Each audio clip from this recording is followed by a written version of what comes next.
अस्सलाम वालेकुम, कैसे हैं आप सब? मैं बिल्कुल ठीक-ठाक और ये व्लॉग मैं सुबह से स्टार्ट कर रही हूँ क्योंकि मेरी मॉर्निंग रूटीन और डेली जो मेरी रूटीन इसी तरह शुरू होती है। तो कैसे हैं आप सब? मैं तो बिल्कुल ठीक-ठाक हूँ, लेकिन गर्मी की वजह से सबकी हालत बहुत ख़राब है ना? तो बस ये सुबह का टाइम है, मैंने पानी उबाला हाशिर और हिबा के लिए थर्मास में पानी डाला। ऐसे बहुत ठंडा हो जाता है, फिर बच्चे पीते नहीं है ना दूध। बस सुबह का टाइम है और काम स्टार्ट हो जाता है जैसे ही बंदा उठ जाता है, तो जैसे कोई कह रहा हो कि बस जल्दी से काम स्टार्ट करो वरना काम कहीं भाग न जाए। तो ये मैं बिस्तर वगैरह उठा रही थी सारे। ये जो मेरी अलमारी है ना सामने, जो आपने अगर देखी हो, तो उसके नीचे वाले कैबिनेट में सारे पिलोज वगैरह रख देती हूँ मैं, सब कुछ ब्लैंकेट वगैरह उधर ज़रा सेफ रहते हैं। लेकिन बच्चे फिर भी नहीं छोड़ते हैं, इसको भी खोल के और सब कुछ गिरा के और अंदर जाके इधर बैठ जाते हैं, अपना एक रूम सा बना लेते हैं, अपने पीछे दरवाज़े भी बंद कर देते हैं। ये अच्छा है कि इसमें मैंने लॉक वगैरह नहीं लगाए। और इसके बाद रात को इशार की तबीयत बहुत ज़्यादा ख़राब थी, उसने उल्टियाँ की काफ़ी, तो इस वजह से ये बेडशीट मैं चेंज कर रही हूँ। काफ़ी दिन भी हो गए थे, लेकिन चलो है, इतनी मैली नहीं थी फिर भी।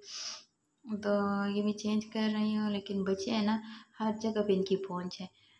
बेडशीट के नीचे भी इन लोगों ने ना कुछ गन जो है वो इन लोगों ने लाजमी डालना है, क्योंकि कोई जगह रह ना जाए इनसे। तो बस वही साफ़ कर रही हूँ, सुबह के वक़्त की सफाइयाँ और काम तो आपको पता है कभी ख़त्म ही नहीं होते। नाश्ते से पहले का ये ब्लॉग है मेरा, मैंने अभी तक नाश्ता नहीं करवाया, ना बच्चों को ना ही खुद किया, सिर्फ बस हस्बैंड को दे दिए, वो चले गए हैं अपने ऑफिस। और हाँ, रेहान ने आज छुट्टी की थी क्योंकि उसकी तबीयत कल ठीक नहीं थी, आवाज़ उसकी बैठी हुई थी, तो उसने कहा मम्मा मेरा गला दुख रहा है, मैं नहीं पैर पढ़ सकता हूँ, तो इसलिए फिर उसको मेरे हस्बैंड ने नहीं भेजा। तो ये हाशिर रिमोट लेके आ गई मेरे पास कि अपनी ज़बान में मुझे समझा रहे, मुझे कार्टून लगा दो।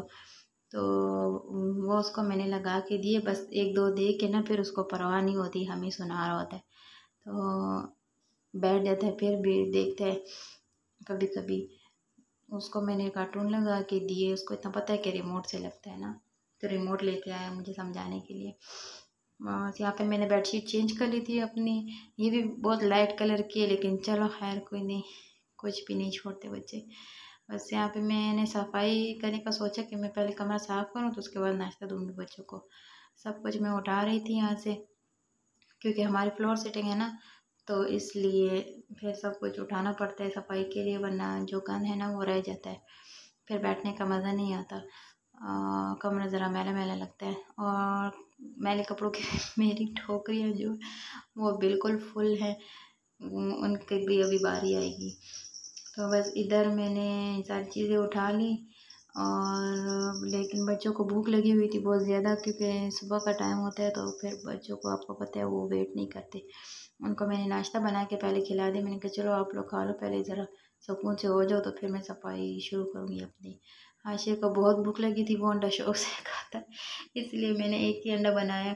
और रेहान जो है ना, वो बचपन से जब मैं उसको कच्चा पका बना के देती थी ना, तो वो उल्टी कर देता था, नहीं खाता था, और अभी तक वो देखता भी नहीं है ना। टमाटर वाला अंडा खा लेता है, लेकिन ये ऐसा बिल्कुल उबला हुआ बिल्कुल नहीं खाता।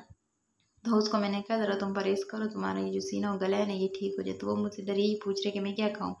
मैंने फिर उसको कहा ये जैम के साथ लगा के खा लो, बाकी तो कुछ भी तुम्हारा ठीक नहीं है, 2 दिन परहेज़ करो। विशाल और हिबा भी अंडे इतना शौक से खाती नहीं है। और बाकी इधर मैं झाड़ू पोछा मैंने शुरू कर दिया जो कि हमारा काम है। तो झाड़ू पोछे शुरू हो गए, और सब कुछ मैंने उठा लिए नीचे से। इनके खिलौने, जो मुझे कमरे में सबसे ज़्यादा ओसा दिलाने वाली चीज़ है ना, वो इनके खिलौने हैं। बाकियों की तो मैंने गलियाँ बना के एक गुट में घुसा दी हैं, लेकिन ये जो चंद एक है ना, ये फिर भी निकाल लेते हैं, इधर पड़े हुए इनके खेलने के लिए। ये जब पाँव के नीचे आते हैं ना, तो बस जो भी मेरे सामने आ गया ना, फिर उसकी शामत है। तो यहाँ पे हाशिर मेरे साथ मदद कर रहा था झाड़ू लगाने को, उसको बड़ा शौक है। बस वाइपर पकड़ा दो, झाड़ू पकड़ा दो, पोछा पकड़ा दो ना, हाशिर खुशी खुशी से काम करेगा। बड़ा होशियार है मेरा बेटा, जब भी देखते हैं ना कि कुछ गंद वगैरह तो जल्दी से जाके उसको पोछे, कभी पता है यहाँ पे पड़ा लिया था, और बैठ के लगा रहा होता है ना। माशाल्लाह माशाल्लाह, आपने बोलना है लाजमी मेरे बच्चों के लिए, क्योंकि जब से मैंने व्लॉगिंग स्टार्ट की है ना, आपको मैं एक बात बताऊँ, मेरे जो सब बच्चे हैं ना एक एक नंबर से बीमार होते जा रहे हैं, एक एक नंबर से बीमार होते जा रहे हैं। तो इसलिए है ना, तो बस ये मैंने पोछा भी लगा लिया क्योंकि मिट्टी वगैरह जो है ना वो झाड़ू से आसानी से नहीं निकलती है, तो एक गीले पोछे से ज़रा आसानी से निकल जाती है। तो इसलिए इसके बाद फिर मेरी सफाई जो है ना वो मुकम्मल नहीं होती है। बस अभी मैं सेटिंग वगैरह कर लूँगी इधर कमरे की। सेटिंग करने के बाद जो है ना, कमरे में इतना कुछ खैर है नहीं, जो है तो उसे भी हमें मेंटेन रखना चाहिए ना, इसीलिए। बच्चे फिर भी छोड़ते नहीं हैं, वो अपनी करके छोड़ते हैं। इधर भी सफाई कर रही हूँ और ये बच्चे जो है ना एक चीज़ उठा के इधर से उधर फेंक रहे हैं, क्योंकि आज सब घर पे है, तो इस वजह से इनके जो है ना, इनको दिन मिल गया अपना। इनको फिर मैं नहीं रोक सकती, कोई भी नहीं रोक सकता, है ना। तो बस वो खेल रहे हैं अपना। और हाशिन है रेहान के सूट पे चाय गिरा दी थी, तो इसलिए फिर उसकी शलवार मुझे चेंज करनी पड़ी, क्योंकि वो कॉटन का सूट है तो उस पर दाग बैठ जाता है जल्दी से, इसलिए वो आपको दो रंग के कपड़ों में नज़र आ रहा है। ये इधर से मैंने बेड सेट किया हुआ था, फिर बच्चों ने जो चीज़ें बखेरनी शुरू कर दी थी, इसलिए। ये देखिए ज़रा रेहान की शरारतें चेक करें, मतलब ना ये हाशिर आए मेरे पास कि मुझे उठा ले माँ। और ये किचन के मेरा हशर है, जो आप देख सकते हैं, बर्तन वगैरह सब कुछ सुबह के, बस मैं भी सब कुछ धो धा के साफ़ सुथरा कर दूँगी। खैर ख़त्म तो होते नहीं है, पूरे दिन रात को सोने तक ये लगे रहते हैं, मतलब बस काम तो लगा रहता है ना, वो तो ख़त्म नहीं होता है। तो इसीलिए यहाँ पे मैंने बर्तन वगैरह धो लिए थे बस। और इसके बाद क्या करी थी मैं, इसके बाद जो है ना फिर मैंने किचन भी साफ़ किया और यान के लिए यखनी चढ़ाई। उसको मैंने कहा एक दो दिन के लिए परहेज़ करो, ताकि जल्दी से ठीक हो जाओ ना। फिर स्कूल वगैरह और ट्यूशन से भी छुट्टी हो जाती हैं, तो फिर बच्चे की पढ़ाई पे बहुत ज़्यादा असर पड़ता है। तो ये मैंने चिकन डाला यखनी के लिए, और उसमें नमक डाला, धनिया और लहसुन एक साथ ही पीस के मैंने डाल दिए थे, और हल्दी डाली थी एक चुटकी जितनी, जो कि मुझसे शूट करना भूल गया था। तो बस फिर आपको तो आती होगी रेसिपी, और जिनको नहीं आती तो बिल्कुल एक चुटकी जितनी हल्दी डाल दे।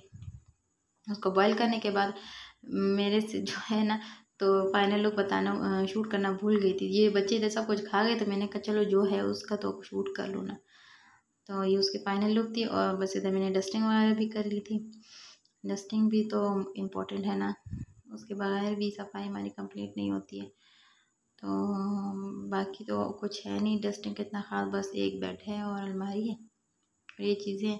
ये ज़रा ऊंचा है ना, इसलिए बच्चों के फ़ोन से ज़रा दूर है, वरना इस पर भी हाथ वाथ लगा देते हैं। और किचन भी मेरा बिल्कुल क्लीन हो गया था, साफ़ हो गया था। किचन साफ़ हो ना, बेड साफ़ हो, कमरा साफ़ हो, तो बस बंदे को सुकून मिलता है। और ये मेरा चार्जर मैंने बच्चों से किचन में ही लगाया था, इसलिए यहीं पे रह गया था। और अपने दुआ में याद रखिएगा, और सब्सक्राइब लाजमी किया करें। अल्लाह